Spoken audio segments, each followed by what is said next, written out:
You just realized your business needed to hire someone yesterday. How can you find amazing candidates fast? Easy. Just use Indeed. Stop struggling to get your job post seen on other job sites. With Indeed sponsored jobs, your post jumps to the top of the page for your relevant candidates, so you can reach the people you want faster. According to Indeed data, sponsored jobs posted directly on Indeed have 45% more applications than non-sponsored jobs. Don't wait any longer. Speed up your hiring right now with Indeed.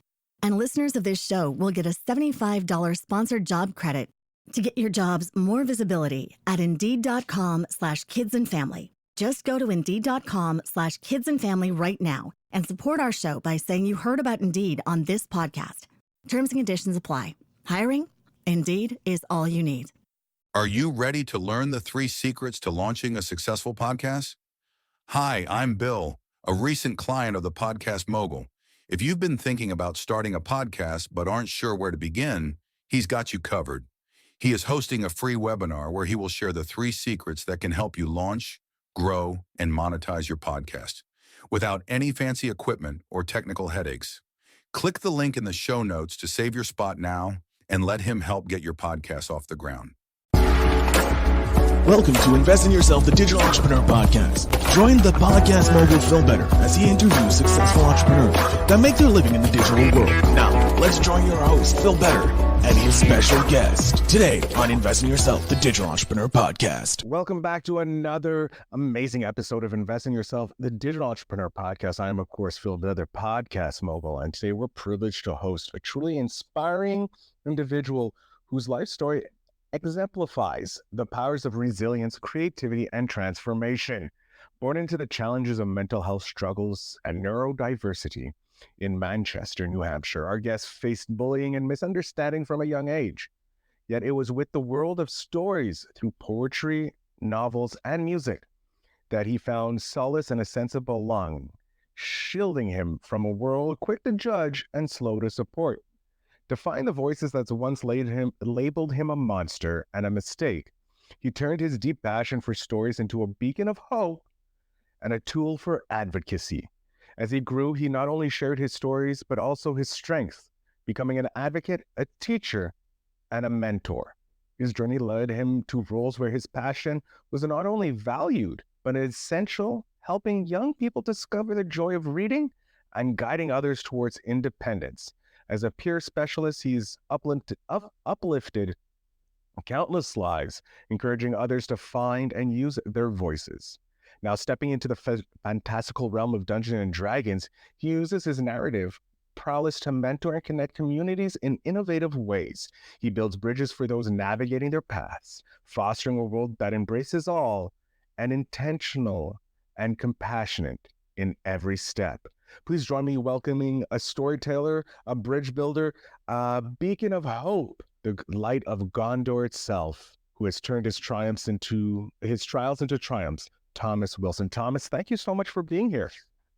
Thank you for having me on. That is one heck of an intro. That was smiles all the way around. Thank you. You're very welcome. I may not be a storytelling prowess, but I do believe I know how to use the words properly, and I love hyping up our guests. And you were one of the guests that when I got your request to be on the podcast, I knew exactly I needed you on ASAP because I love what you're doing. I'm a very big advocate for mental health, for neurodivergency, because without you guys, well, not you guys per se, but without people who are neurodivergent, we wouldn't be seeing the changes we see in the world today. So that's why I want to keep advocating for you guys, for people who are fighting a better fight than I can. And plus it touches close to home. My brother lives with paranoid schizophrenia, and I see what storytelling has helped him and keep him happy. So why not share the love? But Thomas, welcome to the show. Thank you again for having me on. Let's dive into it. I talked to your early life. You were bullying. You were bullied. Sorry, you weren't bullying people. You were bullied. Sorry. And now you're the owner operator of Sensory Friendly Storytelling. Like, how did that happen? Like, why? What prompted you to jump into this journey? Definitely. So, that might be an error on my part on the tag. I actually run R&H Creative Advocacy and Storytelling LLC. Oh, I apologize. Oh, no worries. But so to dive into why I'm doing this work, to dive into all of this, really the inspiration comes from being a youth in a system that just did not work. I grew up in the school system in the early 90s and 2000s.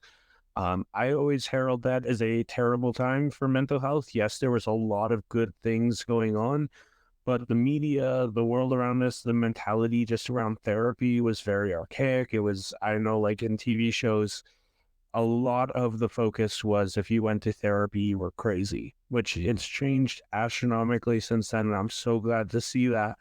But that was also what I grew up around. I grew up around a lot of people who were dealing with mental health. I grew up in an education system that deemed me more of a problem than anything else.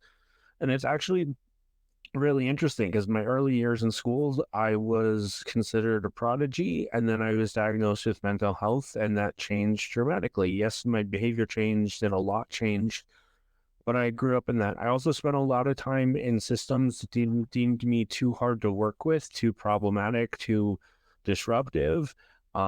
These are programs that were meant to help. I'm not going to name any names because I don't want to get anyone in trouble. I don't want to diminish the good work they're doing now. But I also really have been a lifelong fan of stories. I've been, ever since I was as young as possible, listening to stories, listening to great writers. I always joke on podcasts that if you think you're an edgelord now, try being a 4-year-old who got mad at people because they couldn't quote The Raven correctly. You know, like, oh, and try being that 4-year-old arguing this is how you read it. But I'm a big advocate for people reading Edgar Allan Poe, one of my literary heroes, who wrote about mental health in a way that still is impactful to this day. He's a big reason I do what I do. But outside of those programs, one of the things I learned at a young age was there are a lot of needs that aren't really being met, aren't really being focused on. And so in this, what I try to do with my work is not just tell stories, not just meet the youth or the adults that I work with where they're at.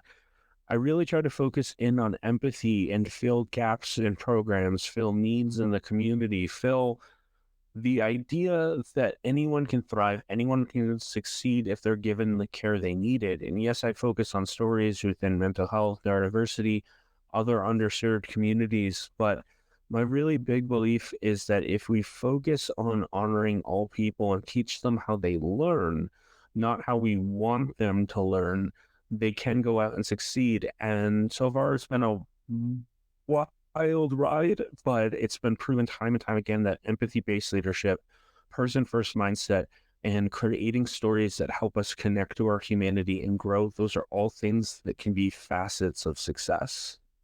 I love that. I love how you are putting the emphasis on how a person learns instead of saying, hey, this is how you have to learn. Because the more we look at the individual, the better off we are as a society and taking care of those people. With your story-based teaching, in essence, because that's what you're doing, you're teaching using stories. How did that come together? How did that link for you that this was a positive way to help people learn and get that independence, or at least get to the next level of their journey? So I would have to say a big part of it comes from my time reading and writing as a youth. I've actually published several books. My first one by the time that I was just graduated high school. But I learned that that was a capacity to teach people. I'd known it since I was a kid, realizing how many times my fellow classmates and I connected to books. I knew it as a teenager when I found that people connected to their favorite work. But really, what pulled it into focus was the idea that stories have been around humanity as long as we've been around. We've had this innate desire to tell stories, to be a part of stories, to create things. I mean, like one of the great examples is Greek mythology, another is cave drawing. And so when I started doing this emphasis on storytelling based education and mentorship and other programs, what I really wanted to pin down was how stories can empower us, how they can help us learn by active practice. It's a continual process, but I realized that helping people share their story, helping them be a part of like Dungeons and Dragons or other storytelling events, there's this connection to the human brain. There's a passion, there's a drive. Even in video games, it's a very similar thing. So I spent a lot of years focusing on that. But when I started to apply it, I honestly didn't think it'd be as big a success as it's been. But I started asking people questions. Started by saying, "What are you getting out of this? What's your favorite focus? What did this character teach you?" And it's kind of come from there, that very raw foundation, as stories make the brain think. They make the heart thump. They cause blood to flow through our veins and brain differently. And so, really, it starts with observation and questions, and it's evolved since there. I love it. When you look at the space you're in, because you're in a very unique space, there's not many people focusing on this type of place. Plus, with the style of your aid being like story based instead of just teaching based, how do others in the space react to you when they see what you're doing, that it's going kind of against convention? So, the really cool thing has been often when I tell people about my work, from time to time, there's some apathy, and then I start diving into the results. Overall, though, the community is incredibly excited. And when I say community, I mean lots of communities, not just the mental health, not just the neurodiverse, not just the LGBTQ plus. People are excited to find out about this because you're right. I am in a very unique space, using stories, using tabletop role playing games, using video games, other things like that. And the resounding response I get is, how does this work? How do you make this work? That's so cool. I love this idea. It's got to be a lot of hard work. There's so much excitement.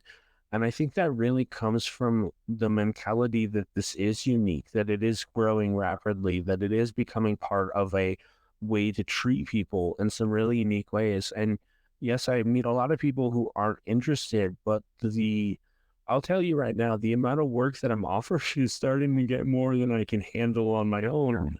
But it's all built around, I think, that human connection, that idea that stories really can be used this way is just something the communities love so dearly. I love that. And I also love that that's a problem you have. You have too much work. That's always a problem as entrepreneurs love. Um, I want to go through a process of how how you use your stories to teach. Like, how does this work? Like, if I was to hire you, how would we go about working with you? Or like, what would be the steps? So definitely. So to start with how they work, I'm going to focus in on D&D for just a minute because Please. it's one of the more simplistic, but it's also a very popular thing. So one of the first things I do, and I always like to highlight this, is I work to set up the space so it's conducive to the environment. I often say like the energy of a room, and I realize a lot of people might roll their eyes when I say that, but what I mean by that is how chairs are set up, how tables are set up, if there's space to move about if you need, if there's a safe space to turn to if you get anxious or depressed or anything else, as well as the lighting, the noise capacity, things like that.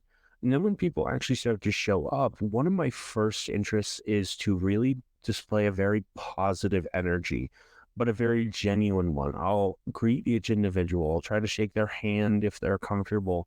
I'll ask them questions about themselves, or their interests. And especially when I hand them character sheets, which can be overwhelming because there's so many details. Often start with, what's your favorite video game?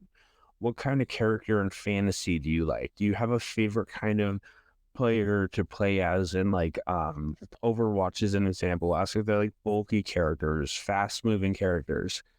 And then when I do that, I follow that up with, okay, let's help you find what you're looking for. And that in of itself, that comment is a transfer from me having the power to someone else for their opportunity to express themselves. And then as gameplay goes on, I work to encourage and foster communication among all the players. I work to answer questions as I can. I work to give each player their own devoted time and segment. And at this point, some of my groups are getting so large, it's hard to do that all the time.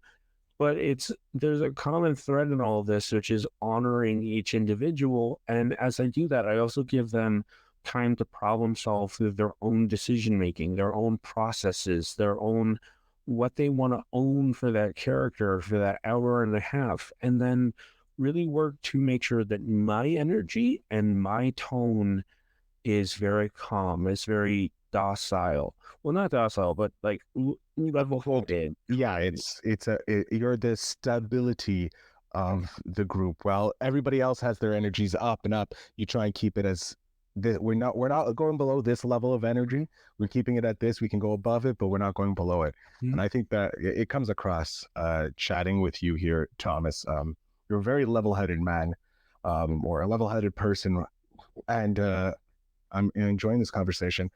I am curious. But using the role of Dungeons and Dragons as a platform for mentoring and building community, how do you use the game to foster that connection and teach the valuable life skills to the participants? Because you touched on it, you create a sense of community by being the person in charge. It's like, hey, I'm in charge, but it's all about you. And you know, with the character sheet, which if anybody's done D&D, it's very complicated for us non-neurodivergent or non mental health people, or people without mental health issues.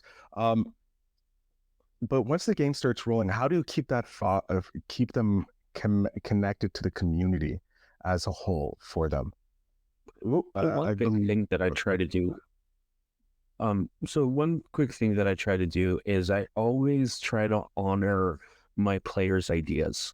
I've run across a lot of game masters who emphasize too much that the story is theirs. And it's a fine line between giving a player ideas to bounce off and losing control of the game. But I really do try to work in what my players want to try, how they want to try it. That's a huge way of keeping their interests.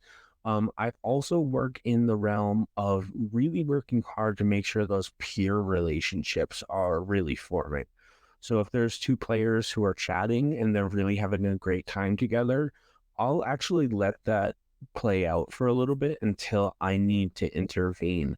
One thing I do want to point out is a lot of facilitators in today's world want kids or youth adults to fit within a very specific confine of this is what we're doing, this is how we're doing it. And that's good in its own space. But the events I run are very much designed to honor who my players are in their sense, in their most honest sense. So I listen to them, I give them story ideas, I bounce ideas off, I make sure that I'm asking them questions that they can understand. I'm keeping my phrasing good. I make sure that if they have time and really need to talk to me, they have that time. And the other big thing is giving them decisions that can have a negative fallout that they don't have to deal with in the real world. So problem solving around how do you help this individual who's traveling on the highway? And if he's an evil dude, they can have that safety and that secure net. I should have said security and safety net. Be able It's a security net. It's fine. That works. to make a decision in real time, but not have the social, emotional punishment of real life. Another big thing that I try really hard to focus on is the mentality that all voices matter. So even if there's conflict, I try to make sure that everyone knows that they are heard and they are valued. And everything I mentioned is really built around respect, admiration, and mutual collaboration. And I could go on and on. We don't have time for me to go into this in full detail. But those are some of the core aspects. I love how you mentioned that you give your players time to grow between themselves if there's a moment, and you're always there. And it does come into mentoring, which is something that's very important because you're mentoring these individuals in your stories, in your games, and that. And I'm curious if you have any specific if you can share with us maybe a rewarding experience you've had, a success story where you help someone find their voice through the game, in essence. So I actually have a lot of those. I think one of my favorites is not going to name any names just for the sake of Privacy, of course. that individual's. Yeah. But there was one individual. She's been playing D&D with me for over a year now. One of the first attendees of my first event at a spot called the Autism Community Store. And she's been around for a while. It was just a few months ago. We were talking. This individual loves to twirl, loves to dance, loves to draw, and I've been helping foster that. And over time, this individual we had to work on redirection and focus and all through gameplay. And for a while, I wasn't sure that she was handling it well. And then I started to ask her directly, what are you enjoying? How are you enjoying it? How's the game going? And the connection has really formed there. She's been showing up almost every time. She's been helping individuals. She's bought her own dice and her own minis to bring with her. But I think one of the coolest aspects was her mom texted me and sent me a photo saying, we're having a D&D themed birthday party. And they got, if you don't know what a beholder is, it's like an orb-like thing with a giant eye and tentacles that have eyes in it as well. But they had a specific cake shaped like a beholder. And the really cool aspect of that was I gave the party a size-changing beholder. It's become one of this young lady's favorite aspects of the game, and they transferred it into a birthday cake. Oh my God.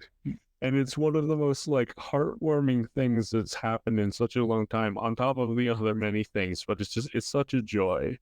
I think that's an amazing case study, amazing success story that this lady, for her love, has gone from just twirling around and that to having a birthday cake, a D&D themed birthday cake, coming and helping people. I think that's a wonderful story about how you were case study, in essence, if you will. Where do you want to go with what you're doing right now? I know you're doing amazing work with your community and you're coming to a point where you're nearly overwhelmed, if you will, and you're probably going to have to hire tens of thousands of people more. But where do you want to go? Do you have a goal set, like a landmark, a place where you're like, okay, this is where I'm going to be happy when I reach this, or this is where I exit out, or this is whatever, I think for me, a big part of it is each day is a new goal. There's something new I want to achieve. And I think for me, one of the big goals, at least for within the next year, is I want to see how it goes, but I want to be able to understand and be able to adapt to the community more. So either that be programs, that be new classes, whole bunches of things, maybe an interconnected work of trainees. There's so many new opportunities, and my personal belief is every day can be a new opportunity to do better. But one of my big hopes for the future, and this is a very far off dream because I've got camps and stuff happening, but this is one of the big goals. One of my goals that I've been telling people a while is to have an international storytelling festival on the Scottish Isles that has to focus on empathy-based care. And, at the point, depending on how things go, that could happen in the next 2 to 3 years. So it could be a while before I achieve that. But I mean, after those 2 to 3 years, it's going to be what comes next. And the other end of it is I just love to see this generation of storytellers that I'm witnessing grow in their skills, continue, carry on the work, and just help change the world even more. I love it. And that kind of talks about you building your inclusive communities, because that's what you're doing. You're building bridges to help support people on their journeys. Do you have any specific strategies or approaches you use to create more inclusive and supportive environments where you work? Definitely. There's two big things. One of them is me removing my ego.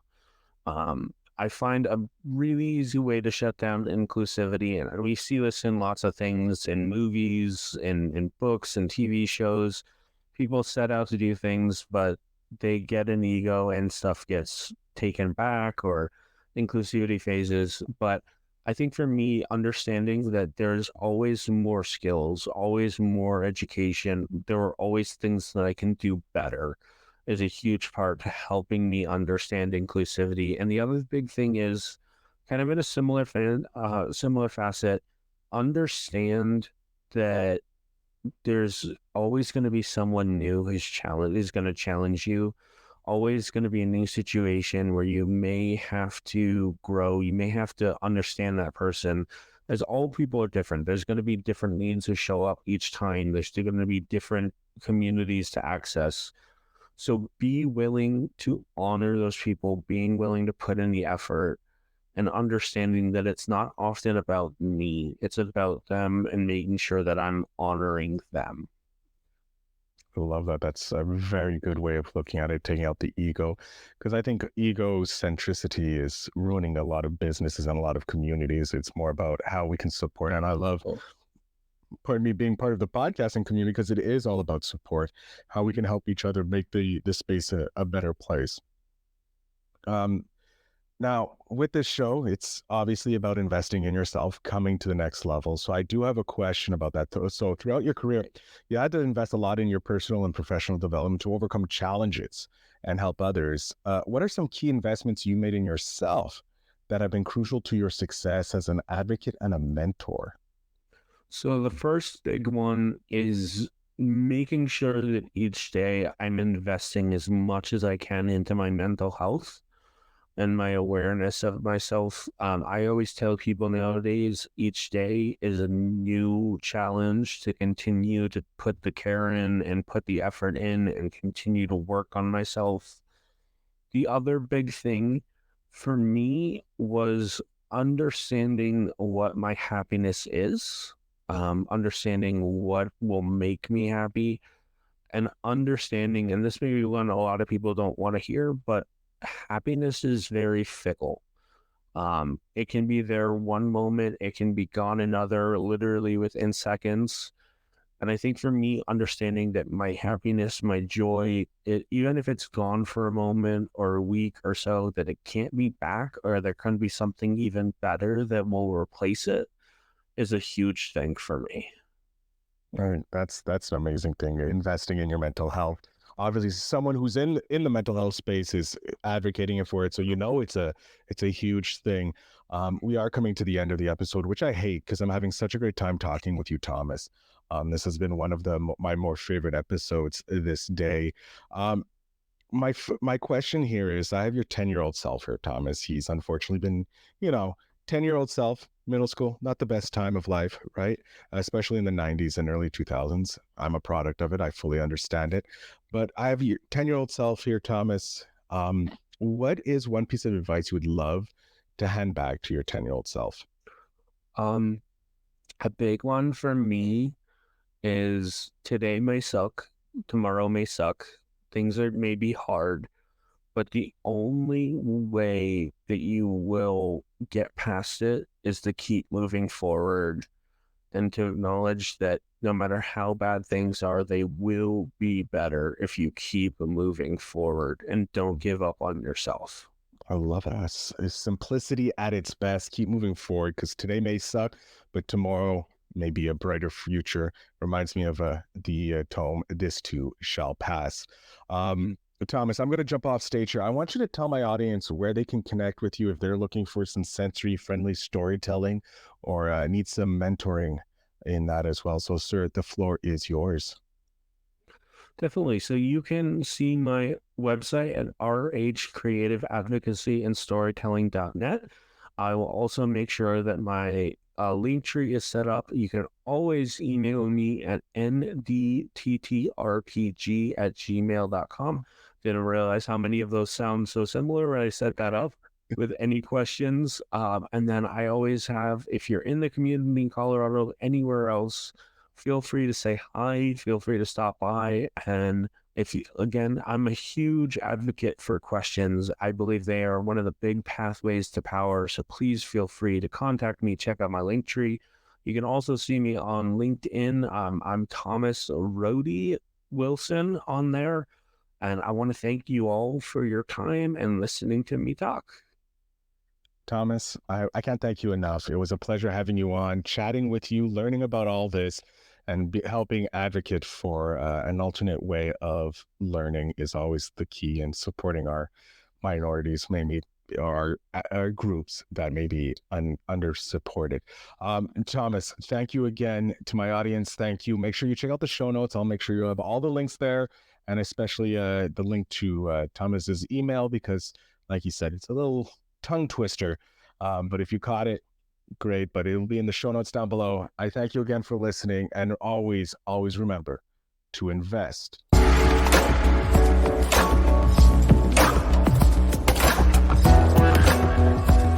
Thanks for tuning in. Now it's time to take the next step. When you're ready to dive deeper into how to launch, grow, and monetize your podcast, Phil's got something special for you. Join him for a free webinar where he'll reveal the 3 secrets that have helped countless entrepreneurs succeed in podcasting. Click the link in the show notes to save your spot, and let's turn your podcasting dreams into reality.